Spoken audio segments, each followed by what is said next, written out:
Mari kita ikut saja, gak usah nyari catatan. Assalamualaikum warahmatullahi wabarakatuh. Apa kabarnya sahabat semua?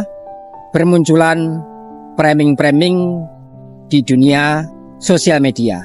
Ada yang mengatakan kalau seorang Imaduddin itu pembuat onar, meneliti nasabnya Ba'alawi, para habaib dengan banyak motivasi kebencian. Jadi framing-framing disampaikan. Apakah Imad Dajjal, apakah Imad itu anak haram, apakah para pengikut Mukimat itu iblis dan lain sebagainya. Semua itu adalah framing. Indonesia diakui oleh dunia sebagai negara berkembang. Mayoritas masyarakatnya itu punya IQ tingkat kecerdasan 78.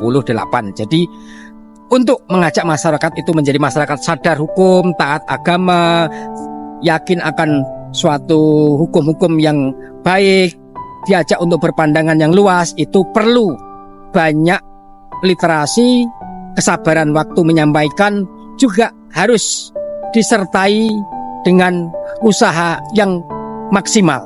Ini sudah bagian daripada masyarakat Indonesia yang hidup di zaman kolonialisasi Belanda waktu itu dan masih berlangsung cengkraman penjajah ada di Indonesia. Apakah masih terjajah ekonominya, terjajah spiritualnya, terjajah kepahaman-kepahamannya, sehingga Anda mengetahui pendidikan di negeri kita ini begitu minim membuka diri. Orang yang berprestasi di Indonesia lebih banyak tersingkir kalau dia tidak punya biaya.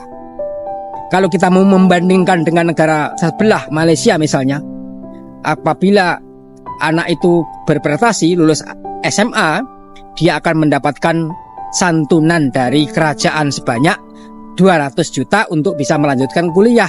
Kalau dia itu layak untuk mendapatkan beasiswa ke luar negeri, maka negara membiayai penuh beasiswa di luar negeri. Negara mana yang direkomendasikan oleh pihak kampus? Kita belum bisa seperti itu. Dunia pendidikan kita masih carut-marut. Kurikulum masih berubah sepanjang pemerintahan yang berlangsung. Apakah berubah selama 5 tahun, tiap 5 tahun berubah, atau berubah karena kebutuhan? Mari kita kemukakan pendapat kita dengan pelan-pelan, jangan mengesampingkan akal sehat. Meminjam istilahnya Rocky Gerung, untuk keluar dari kedunguan, kita harus bisa menyerap berbagai macam kepahaman dari sudut-sudut yang sangat kita benci. Itu barangkali kalau kita membenci sesuatu itu mungkin ada hikmah, ada baiknya dari yang kita benci itu. Maka perlu kita teliti dengan lapang dada, sehingga nanti siapa tahu akan ada hasil bernama kebenaran yang kita maui. Mengenai Kiai Imaduddin Al-Bantani, kenapa baru hari ini berbicara seperti itu, menolak nasab Ba'alawi? Semua itu sudah dinyatakan, sudah sering disampaikan di berbagai kesempatan oleh Kiai Imaduddin Al-Bantani. Ia meneliti nasab itu bukan lantas tiba-tiba atau ujuk-ujuk atau mendadak. Dahulu Kiai Imaduddin itu seorang FPI, anak buahnya Habib Rizik Syihab.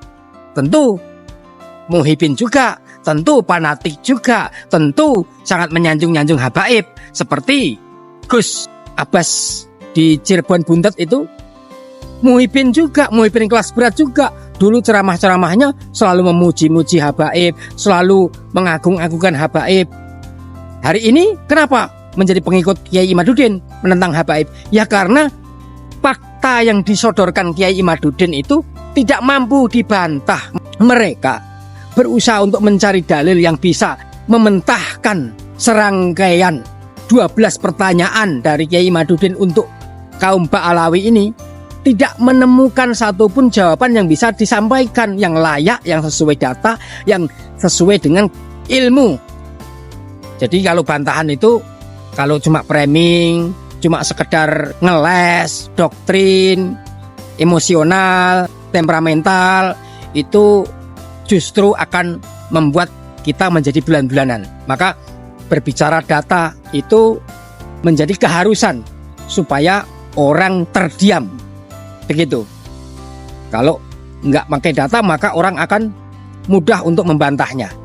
Nah, Gus Abbas Cirebon itu berusaha untuk mengcounter tuduhan kalau klan Ba'alawi ini bukan cucu Nabi. Udah berusaha, tapi ternyata apa yang disampaikan Kiai Imaduddin ini suatu pencerahan baginya, sehingga mau tidak mau dengan berat hati dia harus menggunakan akal sehatnya. Begitu juga yang lainnya. Apakah kiai-kiai yang lain seperti Kiai Nur Ihya Hadinegoro di Jawa Tengah itu, sebelum ada Kiai Imaduddin sudah meneliti, tapi dia tidak punya keberanian untuk berkata lain. Karena arusnya seluruh Indonesia mencintai habaib dengan tawajuh, dengan sungguh-sungguh, dengan penuh glorifikasi, mengagung-agungkan mereka sehingga berada di atas angin para habaib ini, lupa akan aib-aibnya. Maka kalau waktu itu Hadinegoro menceritakan apa yang dia temukan, seperti sebagaimana halnya Kiai Imaduddin, maka ya tentu dia akan bernasib seperti Kiai Imaduddin, dipersekusi dengan berbagai macam tuduhan-tuduhan. Kenapa Kiai Imaduddin kok sekarang ini kalau memang benar nggak mau diajak debat, nggak mau diundang?